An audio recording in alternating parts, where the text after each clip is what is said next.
Hi, I'm Colonel Chris Ireland, the commander of the 352nd SOG here at Mildenhall.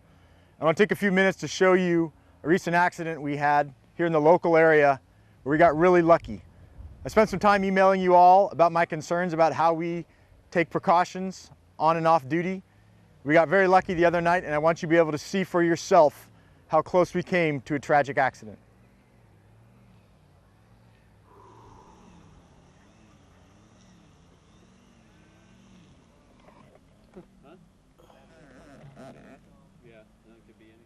Two nights ago, on a Sunday evening at about 1800, our three teammates were driving from the Mildenhall area to the Lake and Heath Village area on this road right here. It's a 60-mile-an-hour road, single carriageway. It has no breakdown lane and it has no shoulder. It's on an elevated surface and it has water on both sides. They were doing about 55 miles an hour as they came over that small rise right there. If you're doing 55 over that rise, your vehicle will get light and you're not exactly fully in control of your vehicle at that point. Beyond that rise, a couple of woodland creatures jump out, as Murphy's Law would dictate, forcing the driver to make a tough choice. The driver decided to go left, and you can see right behind me where his left wheel started to come off the road. From there, he's on an uncontrollable path that he can no longer recover from.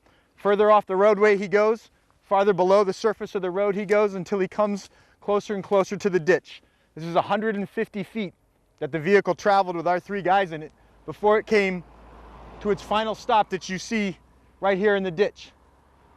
The horrible irony of this is the simple fact that behind me you can see Lake and Heath Village. They were but a quarter mile away from where they were trying to go, and they were in an awful hurry with no need to be going that fast.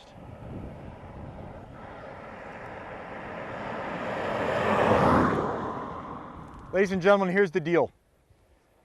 We are blessed to live here in the United Kingdom, specifically in this part of England.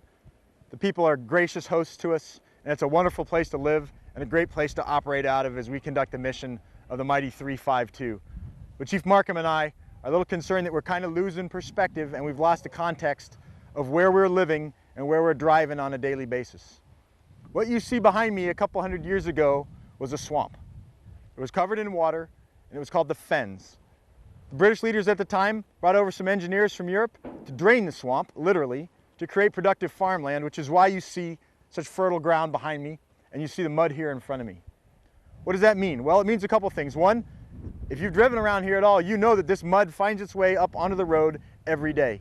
So when it's wet, that means it's muddy, and that means it's slick. It also means that the roads that transit these farm areas through the Fens are elevated roads that were created to allow horses and carriages to get from A to B without having to go through the swamp itself. They were made for horses and carriages, not cars and not trucks. So what does it mean to have a road not made for cars and trucks? It means there is relatively zero margin for error. Off the side of these roads, you find yourself into a ditch with water, potentially deeper than your car, that could submerge your car. And this roadway here is relatively shallow in the distance between the surface of the road and the bottom of the ditch. For those of you that have driven farther to the west towards Ely, you've been up on the elevated ditches where potentially it's 20 feet from the surface of the road down to the water, and that water is deeper than your car. A few years ago, we had the horrible tragedy of losing a mother and a couple of her children because they went off that road into the water. Nobody knew they were missing, and they died as a result of the accident.